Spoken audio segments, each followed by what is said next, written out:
Ladies and gentlemen, good morning. My name is Garikai Nongo, and in this session today, we're going to be talking investment. So this session that we have today is going to be talking about the roadmap to the $300 billion investment goal. Now, the Smart Africa Secretariat set a lofty target of $300 billion in terms of the investment that we need to properly turn the market. And the question that this session is meant to answer is, how do we achieve that lofty goal? So what you're going to have today is a set of panelists with different sets of expertise who are going to talk about the potential of achieving this goal, what is required to achieve it, and what each player needs to do to be able to get that far. So if you're interested in investment, and if you're keenly interested in seeing Africa become a proper single digital market, this is the session for you. Now we'll look into Africa's readiness and unique economic and financial requirements. So without further ado, I'm going to call upon the moderator for this session, and that moderator will then introduce the other panelists for this session. Ladies and gentlemen, please help me to welcome Mr. Eric White, the lead for Internet for All at the World Economic Forum. Eric. Thank you, sir.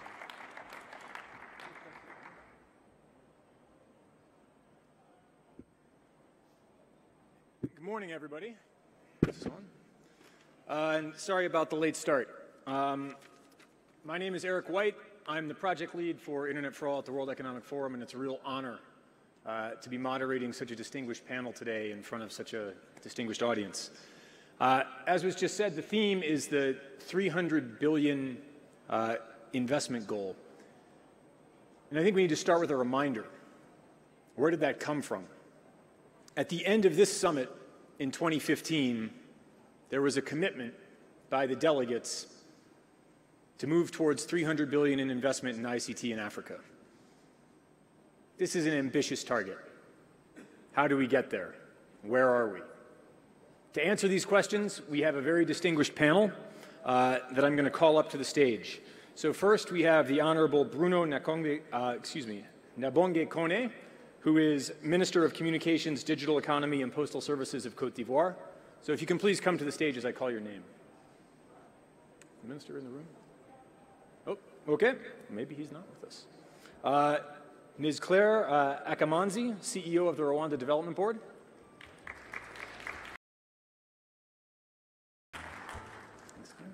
Dr. Hamadoun Touré, Executive Director of Smart Africa.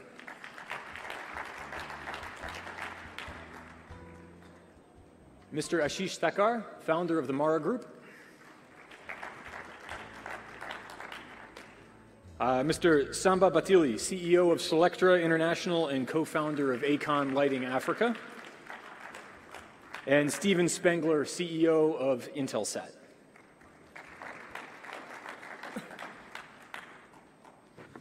So, before we begin,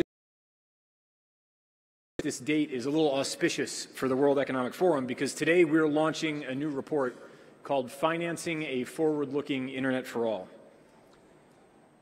The paper makes the case that instead of just thinking about internet penetration in Africa, we actually need to think about frequent internet use and high speeds, as well as the number of users we have. We often talk about the relationship between economic growth.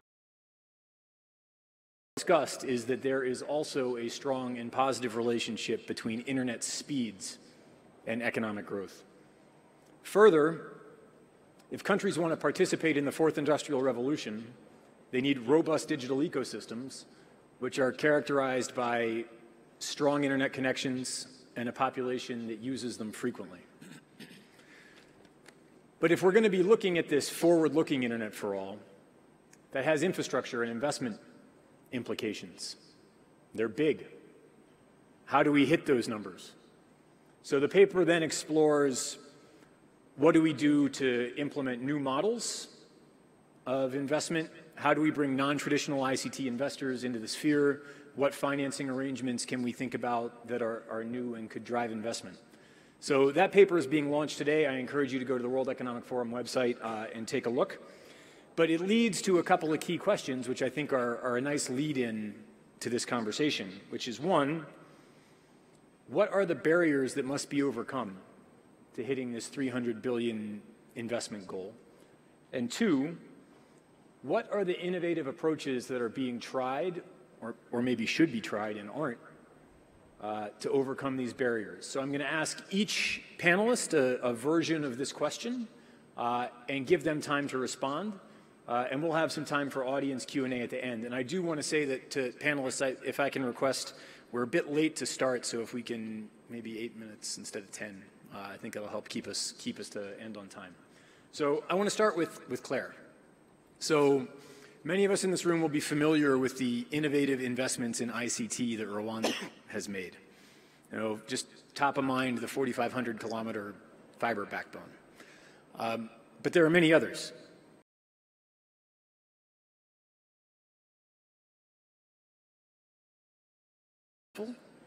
What do you see as having presented the biggest challenges? And where do you think Rwanda should go to drive the $300 billion investment goal? Thank you very much, Eric, and good morning, everyone. I hope that your experience and it's a privilege to be part of this panel to discuss this topic this morning. With what our president alluded to yesterday, which is when we're beginning this journey of transforming our country, we started by asking ourselves, what is the goal? Business, a big part of the vision that the country had. And we did have the vision of making Rwanda, by the year 2020, a knowledge-based economy. And so the first question is, how do we get there? Worked on to get there. The first step was really to identify that ICT was going to be a driver for economic growth as we build a knowledge economy. So that was really the first goal that was very clear. The second is an environment that actually makes this goal achievable. And so the first one was a policy framework. We had to start from scratch, really building a regulatory framework, a policy framework, putting in place even a plan, a 5-year plan, which started in the year 2000. And building on that plan every 5 years. And then what was also clear was that government had to set the stage to make it. And so for government to set the stage, a few things were done in addition to creating the policy and regulatory framework. One of them was really identifying how talent and skills could be built so that that talent and skills could be part of transforming our economy through ICT. So schools were built. The Kigali Science and Technology University was built. Technical and vocational schools training in ICT were built. Carnegie Mellon University was attracted to come to the country. But in addition to that, infrastructure was crucial. So the government also said, how do we begin to attract infrastructure in the country? And it wasn't very obvious at the time that the private sector found it very easy to come and set up the broadband infrastructure the country needed. And so the next step was, how can government do the first investment and really catalyze investments from the private sector? I think one crucial investment that I really want to highlight is the national fiber optic infrastructure that the country invested in, and which really created a very good foundation for connectivity within the country, but also connecting with the region and also with the submarine cable. So the government invested about $100 million in total just to make that project successful. And that also created a foundation for us to later on lay 4G LTE network, which is at 95% coverage in the country today. And so maybe back to your question, what did government do that we thought was really successful? In addition to really having a clear goal and then putting in place a regulatory environment, including a very attractive business environment. Today, Rwanda is ranked the second easiest place to do business, and we rank 41st in the world. So creating a very easy place to do business was think about coming to invest in Rwanda and really find it straightforward. But we also found that it wasn't to make it easy to do business. We found that we had to have very innovative ways of structuring deals in order to actually be able to attract certain types of investments. So we did go down private partnerships and really think about ways government could help reduce the risk that the private sector was worried about so that they could invest money in that. One example that I'd like, the the 4G LTE network partnership we had with Korea Telecom, which is really government bringing some of its backbone infrastructure and going into a partnership with Korea Telecom so they could actually invest in the additional investments needed without having to invest in everything that they would have needed to deploy the work they wanted to deploy. And government really being very innovative and willing to take off some of the risks for the private sector to find it attractive is one way that we found it really helpful to be able to reach 95% coverage for GL. Approach was done for Carnegie Mellon University. We entered creating an environment that would allow some off-tech scholarships from the government, guaranteeing students in the country, which is something that really was very important in catalyzing Carnegie Mellon investments in the country. And the third example I want to give is the more recent one, which is the Rwanda Innovation Fund. We found that we had the infrastructure in place, we had the schools training, but we found that access to because the conventional lending was not necessarily the kind of lending that we wanted for bring their products to market. And so we decided as government to create an innovation investing in new projects or new startup projects. It's a partnership between the government of Rwanda, the African Development Bank, which financing something like that. AFDB was used to financing roads and energy and other types of projects, but financing an innovation fund was a new one for them. But sitting with them and showing how this would be very impactful. Fund manager that has experience outside Rwanda brought confidence that actually this could be a well-managed fund. So these kinds of flexibility to structure deals and bring in the players in order to make it a win-win for the government that is looking at an economic return, but also the private investors that want a financial return has been very helpful. So our next stage is really how do we build on all the investments that the government has had to create a true ecosystem that allows talent, capital, global companies, startups, incubation to all happen and feed off each other. We have a flagship project called the Kigali Innovation City, which is really a geographic location within Kigali of about 61 hectares for the first phase that already has Carnegie Mellon, Africa Leadership University, the Mathematical Sciences Institute, and we're going to be locating and creating space for global companies that want to come and be part of that ecosystem, incubation centers, labs that really want to support ideas and innovation so that we can truly have an innovation ecosystem that we think can really make it possible to have these ideas go to market. Thank you. Okay.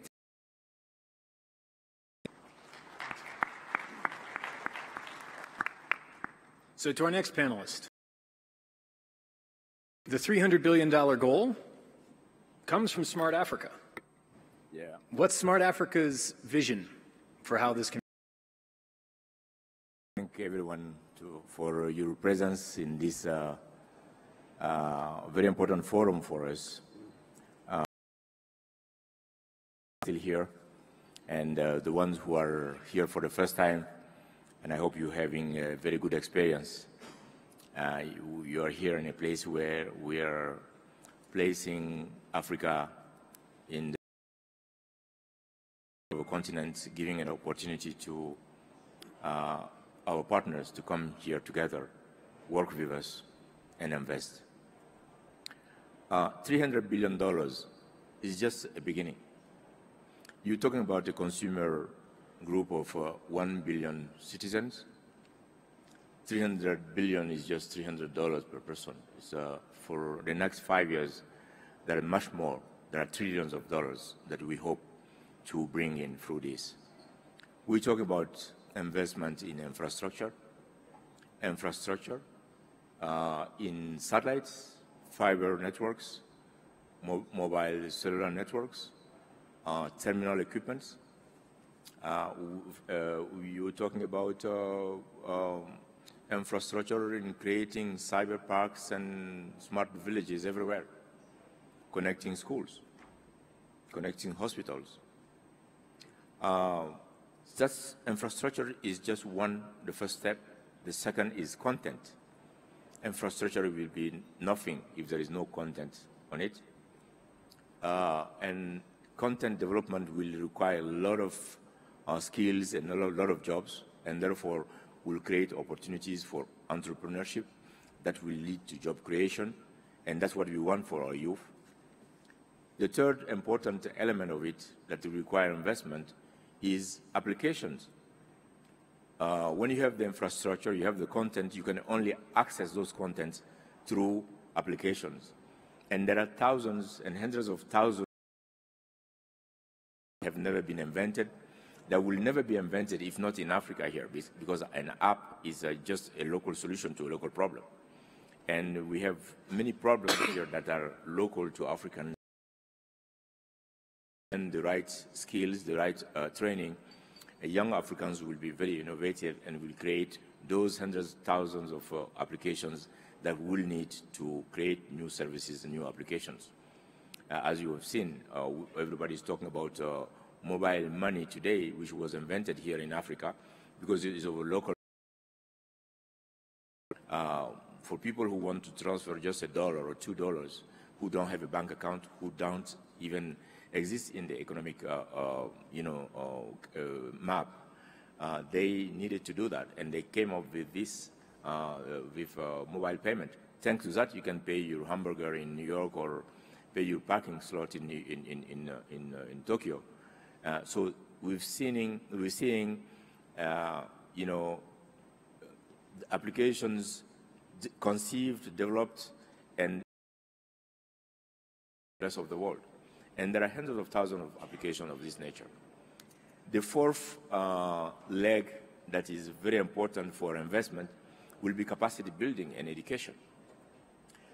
We will require tremendous skills development in all fields, and that's why we are recommending that from kindergarten, new types of ways, new ways of education be started, like coding should start from kindergarten for our kids. If they're not, they will not be there when it comes to artificial intelligence. And they will not be there, they will be illiterate in the next generation. And therefore, we are doing that, and we need to train all workforces from all sides. Now, when you do all this, you need to put a strategy in place that will attract investment, that will attract investors to make it a win-win. Africa, we're not looking for donations. From donation, you can only have enough to live today, and then tomorrow you come back to the same street corner. That's not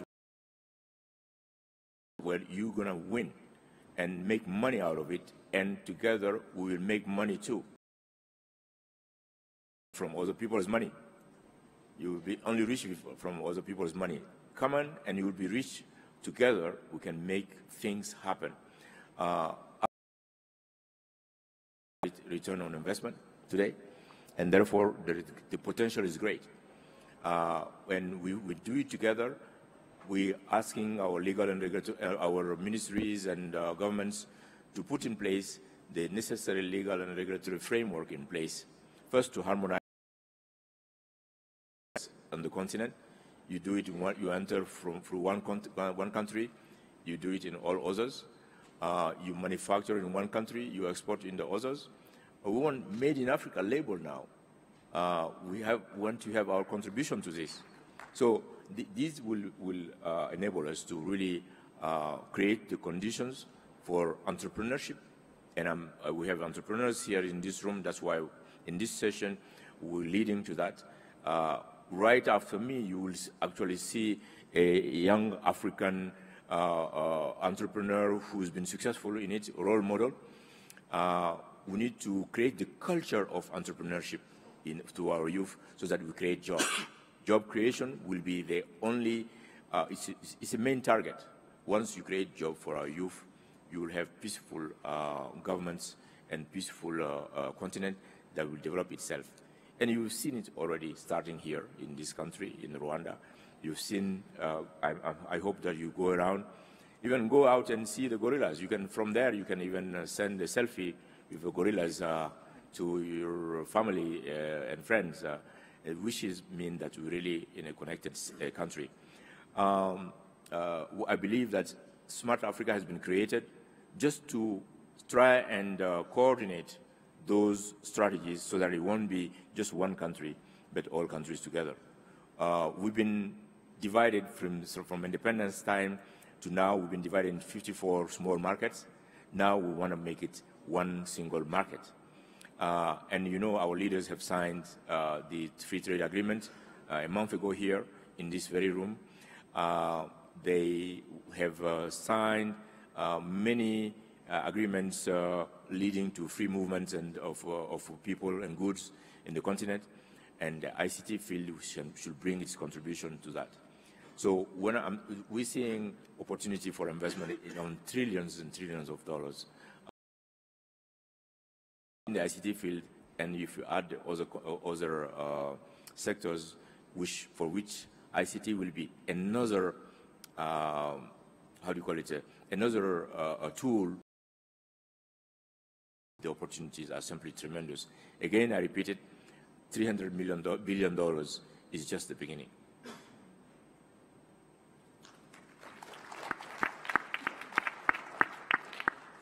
Okay, thank you.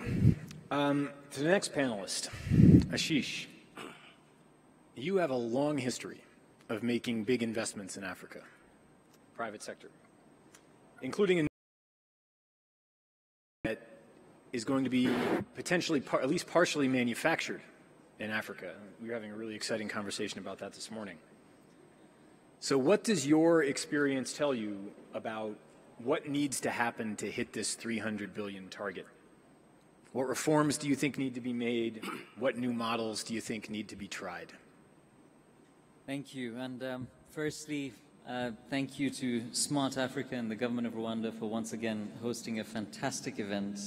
It always gets bigger and better every time, so I'm very proud.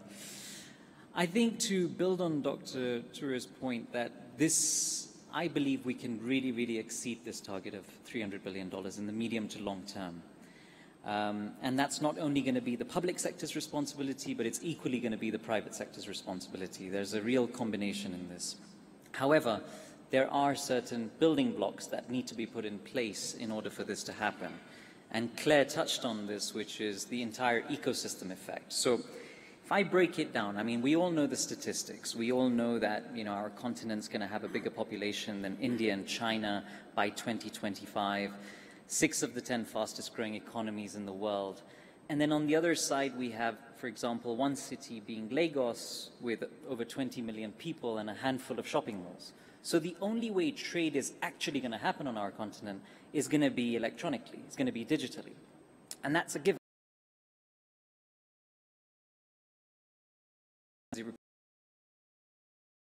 In e-commerce spend on the continent in less than a decade. So that's happening. However, there's a few things that really need to stack up first. And when we think about it, just very quickly touching on them, you know, one thing is obviously the mobile payment revolution has been created on our continent, but it needs to evolve. It should not be telecom operator, be independent player led, that it becomes a true mobile wallet. I think that's a very important angle as one of the key elements. The second is, naturally, if our people have smartphones in their lives, I mean, not only from digital commerce, not only from financial inclusion, but also from education, agriculture, healthcare, so many different elements. And this is why it's the ta-da moment of Google. We're launching the Mara phone, which is a very high quality device. You know, unbreakable glass, facial recognition, fingerprint reader, double the battery life of a normal phone. So really high-end specs. But the retail price on our continent is going to be $120 and $180. And more importantly, we actually technology and mechanism that will actually allow us to sell the phone for $6 a month. Now, when we sell a really high-quality device for $6 a month, it's game-changing. And to Dr. Toure's point, this is going to have the Made in Africa tag on it, because we are going to be putting up plants across the continent in very near. Rwanda, yeah? No pressure from Claire, as you could happening, which I think is really critical. So then what's left? And what's left is then the ease of actually doing business across the continent, the fact that we need cross-border trade. And Dr. Toure touched on it, which was a real historic moment, which was the signing of the CFTA right here in Kigali, where thanks to the Africa Union and with the leadership of our President Kagame and the rest of the team, that's a huge part of history in the making of our continent becoming truly free trade. But now it boils down to every country needs to buy into it, which is fine, but they actually need to believe in it. We need each one of our countries to truly believe this, from our leaders all the way down into the system. And that's what we need to see happening. That localization factor is going to be a big one. Obviously, free trade means that you can put up one plant in one country and export to the rest of the continent, but a lot of our countries do want localization, and that's fine, and that's how we have to adjust ourselves. However, that should not hamper the free movement of people and goods and services. And I think that's what needs to kind of truly take place. Actually, the way Rwanda has set the trend, we need all of our other countries actually following this lead and making this happen. And now there's many other steps that need to be taken in order to implement this. And I think that is the only answer to job creation, to truly transforming our continent in the real sense. And the beauty is that our continent has a real strong base of young entrepreneurs and women entrepreneurs. Entrepreneurial and extremely innovative. But we need to create the right platform for them to thrive on.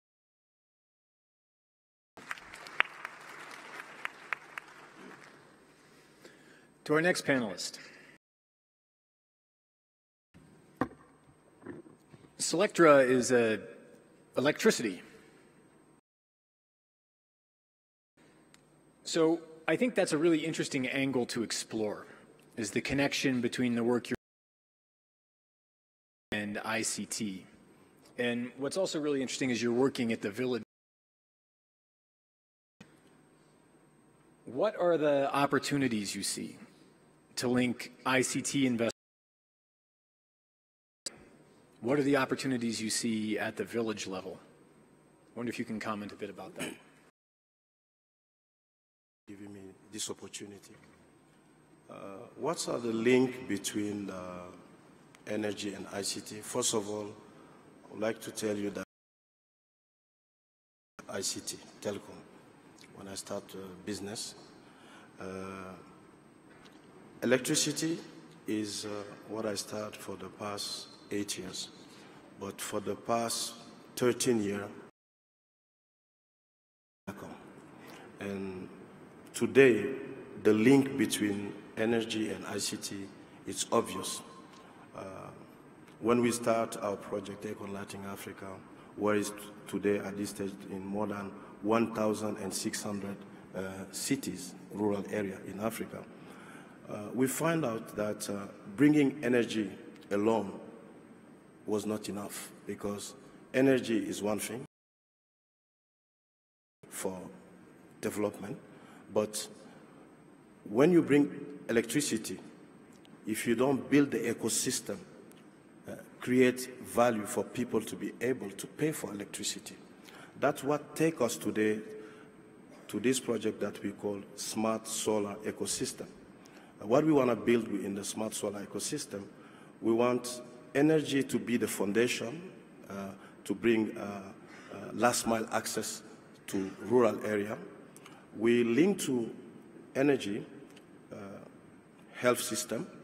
We partner with a French company that developed a fantastic health system. We bring also payment system, government service, ID, because myself, I'm involved with a French company who's a leader in ID. It's a group called IDEMIA. They are the #1 company for the ID system. So we developed 3 years ago a partnership where we did a joint venture to bring, through PPP model, to African country, ID system, single ID, and everything around that. So we also bring into this smart solar system, we bring ID government services. Smart ecosystem is the agriculture services.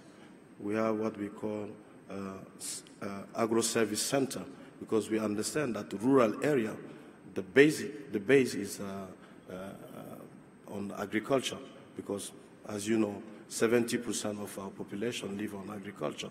So we do a mix between technology, agriculture, and also financial services, what take us to financial inclusion. So we want this project to bring general service to rural area. So coming back to ICT and investment, for the past 10 years, I helped attract more than 2.410 billion in Africa, several countries. If I add the last project that I helped attract, it's like this project called Smart Senegal. It's 150 million with a project where we will bring connectivity linked to the 4,500 kilometers of fiber that we already helped build. That will city where we'll do a one-stop shop government services. Also where we'll bring health center and also this agriculture center and e-education. So to tell you today, the problem of ICT investment is a question of collective approach. And thanks to Smart Africa Today initiative, the vision of the President Kagame, we can have this collective approach that was missing in Africa. With this collective approach today, we can link the country investment, because what needs to be done today is to put the first pillar of digital economy, for me, is the infrastructure. When you take the mix of fiber, 4G, satellite, so we need to have a collective approach on this regard. The second pillar of ICT ecosystem, for me, is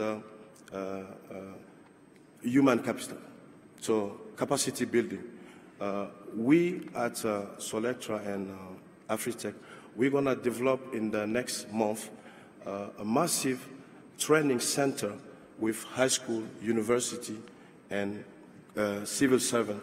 So we have a model of container, solar container, where we can do at least ICDL, so for people to have digital literacy.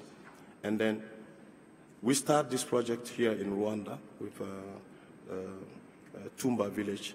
We're gonna, with RDB, we're gonna go to the next step of this project in the park area. So this will be by September. And just after that, we will start 10 countries at the same time. We already prepare all the equipment. We are negotiating a partnership with ICDL in order for every high school in Africa to have this connection and training. So far, the last pillar of the ICT for us is access to investment. Access to investment for the flourishing of ICT in Africa. So in this regard, what I will propose is to have a fund, maybe linked to Smart Africa, a fund that will put the layout of the infrastructure of ICT. Because if we just wait to do that, it will be difficult, because in some area, it won't make sense to do some infrastructure. We need to have a collective approach and mutual approach. Like, let's say if we are building a road, while building a road, we can, because, you know, in a fiber optic project, 65% of the cost is the civil engineering. So these are initiatives that I think with the help of Smart Africa, we can help to make a reality in Africa. Thank you. Okay, to our next panelist. Intelsat operates the world's largest telecommunications satellite backbone. But you're also making on-the-ground investments in Africa. What's the opportunity you see here on the continent? What are the innovative connectivity models that you think investors should be further developing? Okay, thank you, Eric. Let me start by also honored to be here on the stage with you. This has been a fantastic conference, Dr. Toure.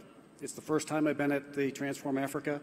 I am very impressed with the quality of engagement and connection.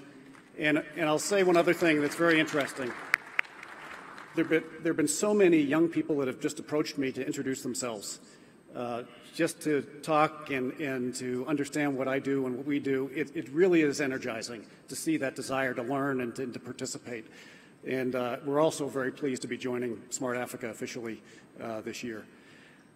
Let me first, before I talk about the opportunities, let me talk a little bit about the investments, because Intelsat has a long history in Africa. From the very beginning of our company and our organization, we focused on connecting the countries of Africa, the countries of the world, and so it's been very much part of our lifeblood all this time, and we've continued to invest in our fleet, in our capabilities and our services over that time period for services on this continent, and it's really measured in billions of dollars over that time period. Today, our fleet is 52 satellites. 25 of those cover Africa. We've also launched a next-generation high-throughput, high-performance satellite fleet called Intelsat Epic. The first 5 of those are launched. 3 of them have complete coverage of Africa. In fact, our newest satellite that just went into service in March, most advanced communication satellites built ever with African services. So that's the investment that we've made, but it's been communication services have developed. We brought new services, first for internet trunking, then backhaul for mobile services, and then newer type customers through partners in Africa with people like Liquid Telecom as an example. But I would like to say the most significant investment I think we've made has been in people. Over that time period, we've probably across the continent at our partner companies and service providers and entities across Africa. And some of those young engineers came to Washington to work at Intelsat. And it's really gratifying to see those old friends here at this conference. There's one sitting here just a few chairs down from me. But others are also leaders across the continent in the head of ministries or regular Union, and that is really great to see the leadership that has been part of our history, but also here part of Africa for the long term. So our investments have continued. You know, what we are investing in is not only space these days, we're also investing in how do we develop ground technologies, how do we develop packaged solutions that makes it less expensive, easier to deploy, and enables connectivity in many places. Power, and solar power in particular, is very important to the overall technology companies that will enable that. And I'll give you a few examples. One, we've partnered with a company called Kymeta. We've invested in Kymeta, which is a Bill Gates company that is developing small, flat panel antennas that are fully contained, that will be very inexpensive over time, that will be simple to install by anyone. And that is a huge enabler when you're trying to connect unconnected villages and places. In OneWeb. And we invested in OneWeb because we believe that the opportunity to merge a low Earth orbit constellation with our constellation is really a game changer, because we can offer services at multi-orbits, multi-locations. We're working with a company in Canada that's helping us merge satellite technology, internet technology, terrestrial and wireless technology into blended communication streams. This will create a lot more adaptability in the marketplace. So the investments, as you'd expect, is across the ecosystem, and it ties to the things that have been discussed already. So where's the opportunity? We think the opportunities are enabled by one thing in particular, and then we're seeing them in another area. First, they're enabled by convergence. The things I just been talking about is really the convergence of all technologies into solutions to solve these challenges and these opportunities. Dr. Torre mentioned it earlier of how multiple technologies will play into the solution. At the Broadband Commission meeting on Monday, President Kagame started the session and ended the session saying that multiple technologies will be key to the future. Broadband delivered by terrestrial wireless, by fiber, as well as satellite. We couldn't agree more, and that's where it's going. And what's enabling that is the development of new standards. The standards for space technology, ground technology is merging. The growth of 5G is enabling the standards to come together. So the group that's developing the standards for 5G is called 3GPP. For the first time, they've incorporated satellite and other access technologies into their standards development. This is really important. It's going to bring these solutions to a much lower cost, and it's exciting for the future. But I would say the most important element of what we're doing for the future are partnerships. And we've heard the word brought up here today. And so we are working very closely with wireless operators, with governments across sectors to develop some of these partnerships that we believe will be the key enablers on the ground. And one is Internet for All. In South Africa, we're working with the Department of Telecommunications and Postal Services, as well as Centec, one of our long-term partners there, as well as a company called Dedusec, to develop Internet access services to small villages. And so we started a pilot program that's right now in 5 villages. But with Dedusec and those partners, we're trying to determine what are the elements going to be required to create a sustainable service to these villages. It's a Wi-Fi service, but it's enabling and empowering local entrepreneurs and local SSMEs, because they're the ones that are going to run these businesses and these capabilities in these remote communities. And now as we work through the process, we hope to get funding for the bigger project and realize the goals of the South African government and Minister Kwele. Another interesting approach is a project we're doing with Coca-Cola. Coca-Cola, a consumer products company and a telecommunications company. Interesting combination. But we're working together on something called Eco Center. And Coca-Cola has already implemented about 150 eco centers in Africa, but we're working with them to develop eco center implementations that would be powered by satellite, solar power installations that will go to remote villages, beyond the power grid, beyond where there's capability today. This is what satellite does really well. And again, the key element is local empowerment. The focus is on women entrepreneurs in these towns to have ownership of these kiosks that will be community centers, there'll be small markets, and you could add all kinds of services on top of that. And so those pilot sites are now installed in Uganda, in Kenya, in Tanzania, and being implemented here in Rwanda, and it will go to another country soon. The last thing, if I have a minute, is just to give you a real-time experience. And this happened on last Friday in Kampala. And we've partnered with the Kampala Communications Commission, as well as ITSO and MTN in Uganda, to pilot a service where we would bring connectivity to some remote villages. It's a 3G satellite terminal, very inexpensive satellite terminals, very inexpensive BTS, and a solar power installation. And this is, we hope, will help expand. So it's partnership with the wireless sector. Here is that on Friday, the system went live. And for the first time, we connected the first village, which was Ntoroko in Uganda. And these people were connected to the world for the first time. And we had a video conference with that town. The minister of Uganda. See the village leaders on this video just beaming with delight and joy and thanking us for connecting them. And that really shows, really speaks to what we're all trying to do. And seeing that in a real way was not just gratifying, but it was also, a reminder of what the mission is all about. Hey, thank you very much, Stephen, and to all our panelists for their thoughts. I see a couple of key themes coming out here. I see ease of doing business. I see innovative partnerships, sometimes with non-traditional players. I see ecosystem approaches, where we think not just about infrastructure, but also about content applications, and education came up a couple of times. We talked about free trade and the importance of the recent agreement.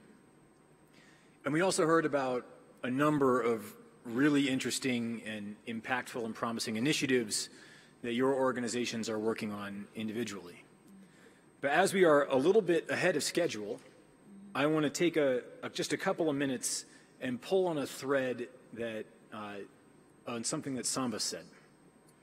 Samba made a proposal to Smart Africa about something that could be done to drive investment on the continent. Now, I'm not going to ask Dr. Toure to respond to that here, but what I want to do is just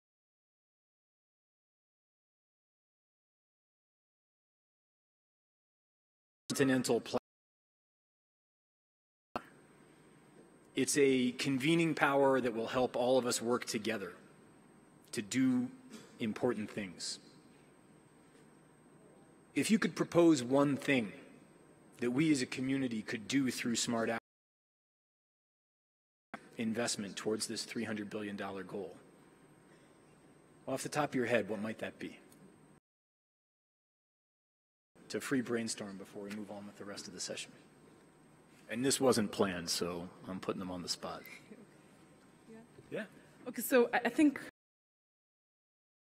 but helping to identify specific projects that could contribute to the $300 billion mark that we're targeting. So where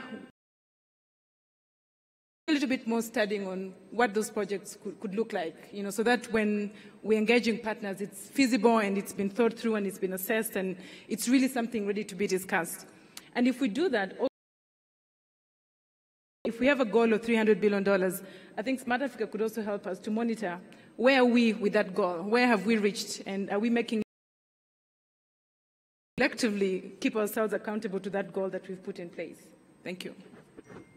Anybody else? I would just say that the power of, Claire, what you just said is the important thing, because it builds momentum. You start with some successful projects, and it gets defined, and then it can be replicated. And Smart Africa has the ability to create those examples of success that can be duplicated all across the continent. Yeah, if you allow me, just before entering this room here, we signed an MOU. First of all, one MOU with yourself, Eric, with the World Economic Forum, which will be dragging a lot of investment, not directly from a World Economic Forum, but as a vehicle. We also signed an MOU with a group called World Startups Festival, and together with Samba Bachili, where he's already putting some money in the fund that we're creating for startups. I think he deserves some recognition for that, actually. With the government of Tunisia, which is actually leading the startups flagship project within Smart Africa. As you know, each country joining Smart Africa will take on a particular flagship project. That's why Rwanda is leading the Smart Cities project, which we started already last year.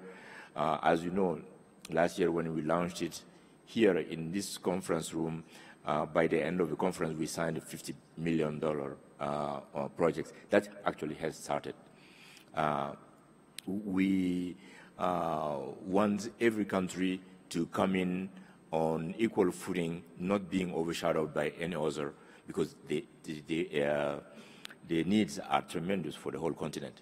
When we're trying to advocate the Made in Africa label, we already have a first manufacturing plant here called Positivo of laptops and iPads. We hope that other countries will be manufacturing television sets, another will do microwaves some others will do, whatever you want.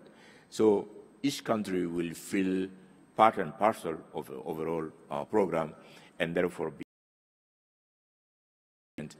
the market that we have. Therefore, nobody will be left behind, and nobody will feel that some others are going faster than them. But most importantly, the opportunity for private sector, because the foundation of Smart Africa was based on the Smart Africa Manifesto that was agreed upon during the first Transform Africa Summit in 2013 here in Kigali, in which partnership with private sector is key into it. And for private sector to come in, they need a level playing field. They need the conditions of transparency, good business practices, so that they come in, and governments are working on it. I believe that our job of promoting this. I went to Dubai to see Ashish there. He had large numbers of commitments to come up, that would prevent him from coming here. First of all, I was very much impressed. The moment I landed, I called him, said, "Hamadun, come and see me now." Now. He sent his driver to come to pick me up and canceled some meetings. And while he was telling me he's coming to Transform Africa, his assistant came back again and said, Ashish, this meeting that you have in India is very important. You know that? Yes, yes. She came back again. Do you remember you made this commitment? Yes, yes, but I'm coming to Smart Africa. I really appreciated that. It's important because he knows what we're doing here. He wants to be part of it, and we're inviting everyone to be part of it. Private sector will play a key role in it, and those investments should not be just donations. It's a pure investment. That's where we really make the thing. And during the course of these meetings, more investment ideas will come. Remember, during the first Connect Africa Summit that we did here,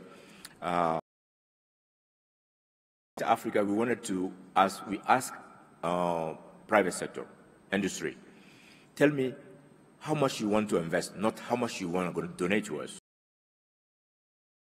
Gave us some figures.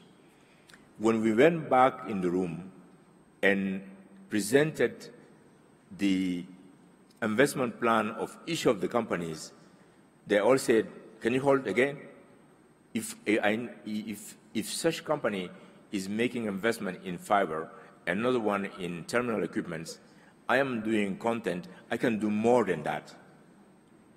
And they each came back. We started 30 billion at a time over a 5 years period, and we ended with $55 billion. And over the first from 2007 to 2012, the first 5 years, the real investment was $75 billion. And therefore, when players know what others are doing, therefore, there is a real opportunities that are created. Okay, thank you very much. So I want to make sure we leave time for audience questions. But before we do that, we have a special intervention. So I'd like to call to the microphone Brandon Freeman, who's head of Smart Cities, on behalf of with Smart Africa. Yes, absolutely. Thank you, Eric, and distinguished panelists, thank you as well for the opportunity to provide some thoughts to the conversation today. I think we can all agree that this year's summit has been another great success in terms of further defining the path forward for ICT and sustainable capacity building. Many will also agree that the time for action in implementing new programs that attract investment is now. As we've discussed during this session and throughout the summit, Africa is in a unique position of having the sophistication to leapfrog other nations by testing and mastering new technologies and business models, while also not being as encumbered as others by intractable infrastructure investments, policies, and traditional ways of thinking. What is required to act upon this unique opportunity is to translate the strategies developed by Smart Africa member states into concrete programs with business model maturity and risk management that meet the requirement or qualification criteria of the investor community in order to tap the mentioned here is available today. I think it's been echoed many times here this morning that the road to 300 billion is achievable today. But to ensure that the value created by this investment stays in Africa, need to be explored, tested, implemented, and expanded. New blended financing approaches such as sustainable public-private partnerships are one such example. These comprehensive programs and investment vehicles are developed such that the goals of governments, the commercial sector, and the investor community are all aligned around the public good. Sustainable PPP investment vehicles are structured to identify and mitigate the risks that are associated with traditional long-term infrastructure and capacity building investment opportunities. These vehicles also come with specific flexibility to meet the participation requirements of the many parties required to make blended financing work. Sustainable PPP programs are also based on outcomes and are structured such that each party's individual goals can be achieved. This enables these multilateral partnerships to focus on what's most important, which is improving the lives of all African citizens. I mentioned now that now is the time to act and to take pragmatic steps forward in implementing programs to achieve the ICT goals discussed together here at the summit. Just before this session, another MOU was signed between Smart Africa and a consortium of commercial partners led by Inmarsat. This MOU is the first step in making smart cities, smart villages, and sustainable PPPs real on the continent.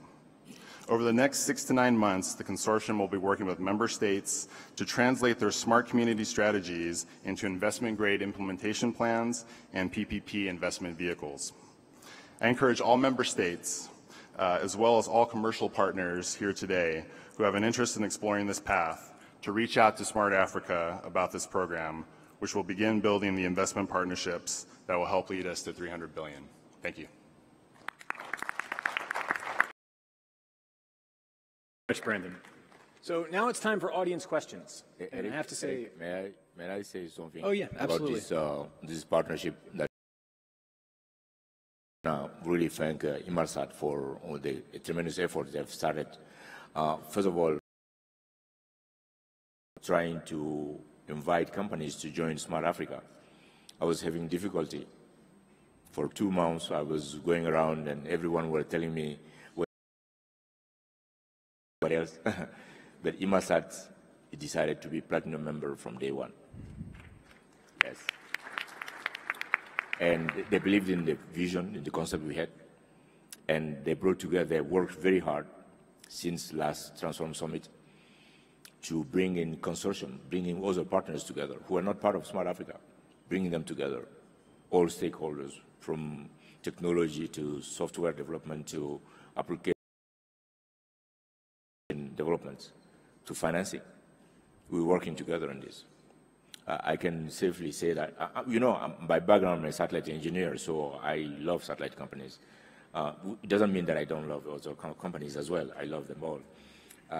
And it's an irony. I was thinking in this room here, our very first member is a satellite company, and our youngest member is Intelsat. They joined yesterday. So it's really phenomenal that you guys are giving us your trust. Of course, we have a very large group of members now, but the MOU we signed with Inmarsat today will go a long way in putting a good example of public-private partnership model that we are trying to put together here. And really, it's driven by private sector here. And governments are participating in ensuring that all the legal and regulatory framework that's needed will be put in place. And therefore, really, again, thumbs up for Inmarsat for the very bright ideas you're coming in and the passion that you're sharing with each and every one of your members that are coming in this consortium. Okay. Thank you, Dr. Torre. So, questions from the audience. I don't know who's walking around with a microphone? A lot of hands over there. So there we have somebody. So, okay, so I see the lady in the white just in the front row, her second front row. Thank you. Good morning, everybody. Thank you very much. It was an amazing session. My name is Hannah. My first comment or question is to Claire, please. I would like to share with us your experience. Budget from the government budget, the percentage to be allocated for innovation, because we all know that very specific items expenditure. It is defense, it is infrastructure, it is health, it is education, so very fixed pie, and then the amount is distributed. We know, for example, in a country like mine, a huge percentage goes to defense. So have you visualized the percentage that would be appropriate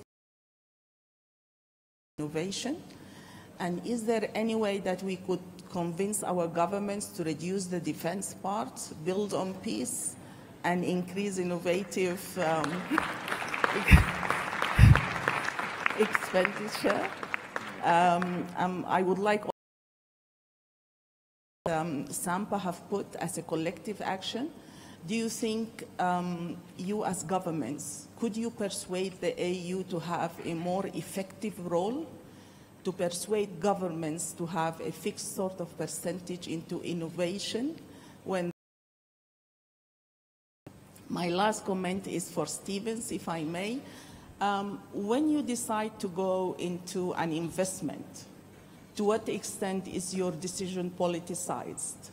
Is it based on community benefit and benefit that you will get on the ground, or there is somewhat a percentage of political decision that you also have to take before you invest into a country? Thank you very much. Thank you.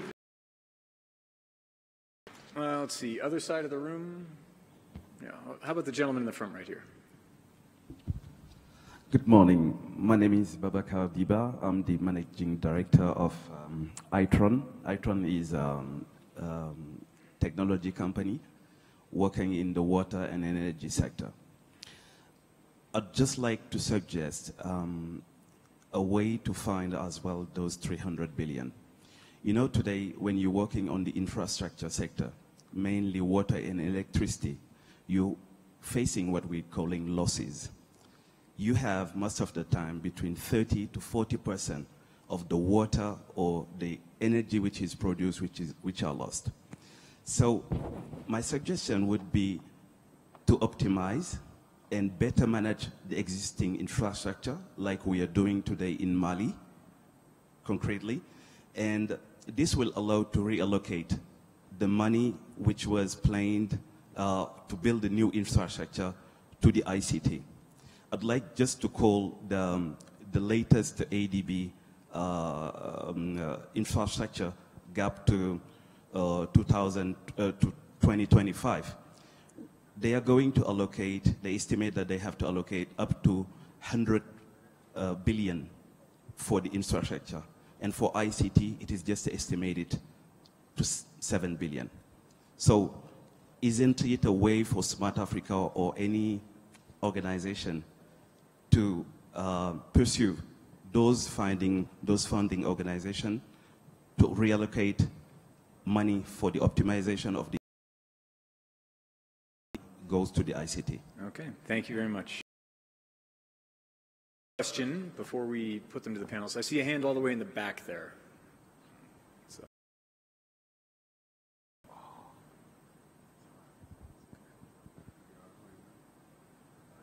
Hello, good morning, everyone. My name is Jeremy. I'm actually the Executive Director of Youth for Greater Africa.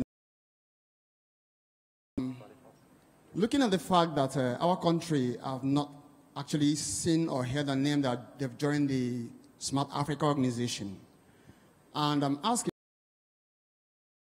if and most of the great things that are being discussed here be transferred to Nigeria and most of the people that we serve. For instance, we are doing a project with foremost university called Port Harcourt International Science and Technology Expo. And in that project, we have actually harnessed great potentials of young Africans who are doing amazing things in technology. And we are looking at the fact that this Smart Africa event, Transform Africa, have pockets of events across Africa, which that event that we're doing in Port Harcourt, Nigeria, becomes one of them, whereby we attract the whole world and the global community to come, being done by young Nigerians and young Africans. So looking at the fact that now the country is yet to join, how can we attract these global funders, this global interest into the work being done by the young people in Nigeria? Thank you. Okay, thank you very much. So we've got 3 questions on the table, one about budget allocations for innovation, one about a suggestion for optimizing infrastructure, and one about involving the youth or maybe just the entire. So I'll let the panelists go in any order, but I ask you to keep your answers somewhat brief because we've only got a couple minutes left on the panel. Okay, so budget allocations. I really think that every country must define its priorities and then allocate budgets depending on what it's identified as its priority. And it also depends on the stage of implementation. I remember when we were implementing the fiber optic infrastructure, our organization, the Rwanda Development Board, was overseeing that project. And that project alone was taking more than half of the entire budget of RDB. And RDB is in charge of promoting investments, promoting privatization, promoting registry of companies, tourism. But that particular project was more than half of our budget because at that time, that was the most important priority. But we don't have to have that allocation today because, one, we have a lot more investments from private sector. MTN, for example, has invested in their own infrastructure, which is really quite significant. We have, as I said, KT that's investing in 4G LTE network. So we don't have to invest that high. It really depends on the country's priorities for them to allocate what they find really important. But let me say that Rwanda today, we see total investments between the public sector and the private sector reaching $1 billion, which is quite significant, and generating almost 100,000 jobs from the sector. When it comes to the innovation fund that I talked about, which is the current investments that we are really promoting, we've raised $30 million. Our goal is to start with a fund of $100 million. So the $70 million we expect to raise from the market. So we're going to investors to put in the money. We want to start with $100 million working for the next few years. And then maybe we need to increase that. But it's really identifying priorities, allocating according to your priority, and also understanding what the market is, testing it, and being flexible to really improve as you go. Any responses? Stephen? Yes, to answer your specific question. Intelsat, the question of politics doesn't come into play. We're obligated as a company under a treaty obligation to provide non-discriminatory services around the world, services on a non-discriminatory basis, I should say. We're motivated commercially to provide services everywhere. So when we look at partnerships, it doesn't have anything to do with politics. It has more to do with what are the conditions, what are the environment, is the policy in the country conducive to partnerships with private entities? Are there partners on the ground that can help us make it a reality in remote communities or in places? And so is there funding from other sources, government sources, commercial sources to help make it happen? So those are really the factors that come into play. So just very quickly, from the gentleman from Port Harcourt, we have a program called, and Smart Africa can also answer on the Transform Africa side, but we have a program called Mara Mentor, which is a part of the Mara Foundation, and we've launched it in Unilag and quite a few other universities across Nigeria. So connect with me afterwards, and I'll connect you with them to bring that program to Port Harcourt. So we'll get that done. I think the point on optimization, I think, is a very, very good point. At the same time, I think if we don't have the right infrastructure, especially on the energy side, right, we're not going to be able to bring ICT at the level we need it. So as a simple example, today, roughly as a continent, we have 190 gigawatts of power. By 2030, we're going to need roughly 750 gigawatts, right? So optimizing our 190 is absolutely important, but what's going to be really, really critical is how we build this balance. And a lot of this 190 needs to be replaced and all of that stuff. So practically, we need about 650 gigawatts of additional power by 2030. And how do we ensure, as a continent, as the people of the continent, to ensure that it's going to be clean, green, affordable, sustainable, etc. And I think to go as well. I would like to add some comments on the question asked by the gentleman from Nigeria on Port Harcourt. Indeed, our members organize Transform Africa summits in various countries. We actually have 3 big events coming up soon in Burkina Faso, Uganda, and Mali. We have another one in Niger at the beginning of the year, next year. And as you know, Niger came into jumped just in 1 year by 10 points, thanks to the real things that they've done in the country. And we're going to go there again together in the beginning of 2019 to do some real good big things together. So President Kagame, who is the chairman of this consortium, Rwanda-centric. He really very keen to be seeing us going into Africa everywhere, so that we won't be seen as we are only concentrating on Rwanda, and that's very important for him.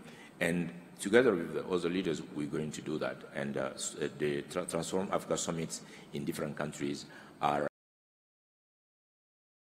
important. We need obviously more than one event in Africa per year. So it will be very important for us. On the question on financing, it's really a very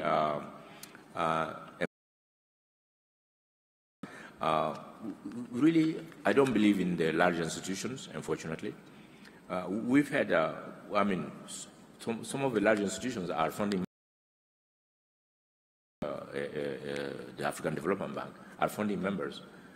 But I must say that we've seen those big institutions being very slow in investment. We received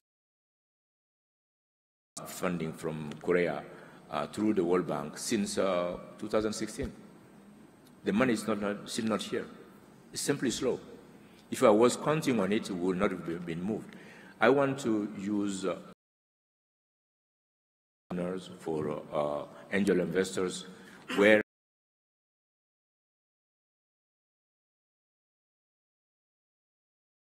and in this field, you need to take risk because 80% of the new startups may fail in 3 years' time, but there's nothing wrong with that.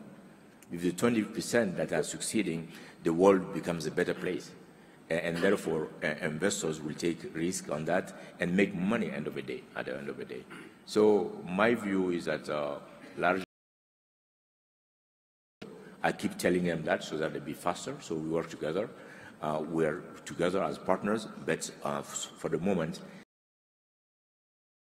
a big slowness that is not good for us to move forward, and we can't wait. Thank you. So thank you for your questions. We have just another. The panelists want to take 30 seconds to just make a closing remark before we wrap up. So we can start at the end with Stephen and work our way down if anybody wants to make a comment. Well, I think I just want to reiterate what we've been talking about, which is working together in partnership. It's a very commonly used, frequently used term, but what this is all about is connecting and working together to innovate and to transform. The key words around Smart Africa, but it's all about working together in partnership, and I think that. Thanks. So I would like to add something to the optimization of the gentleman just mentioned. I think the optimization should be on what I said, mutual approach. If you take most of our country today on the investment, it's mainly due to the fact that we are not mutualizing the financing. Africa Development Bank that you're talking about, they mentioned there's a $50 billion gap on Africa investment. But what I think, this gap is there because we are not mutualizing our investment. I take in the country level, I know that more than any person because today I bring investment in energy, I bring investment in telecom, I bring investment in road. The problem we have in our government, and that needs to be addressed, is that we need to have a joint effort. Like in even a government, you will see a Ministry of Road doing a road project, without consulting ICT minister, who could also jointly do kugira ngo na za miliyari ikiganiro gikurikiraho kigiye gutangira mu kanya gato twaba dufashe akaruhuko tukaza kugaruka mu gihe kitarambiranye aho tuza kurebera hamwe ikiganiro kizakuba kivuga ubumenyi bushingiye ku ikoranabuhanga akazi gakoranywe n'ikoranabuhanga ndetse no kubaka ikoranabuhanga ahantu abantu bakorera ariko byose bikorerwa wa muturage wo hasi ariko nawe bigasanga afite ikoranabuhanga bikusanga rero ikoranabuhanga riba ryarashizwemo ingufu cyangwa se n'ishoramari riba ryarakozwe mu ikoranabuhanga na leta. Ni mu kanya gato tuza kuba dukurikirana icyo kiganiro.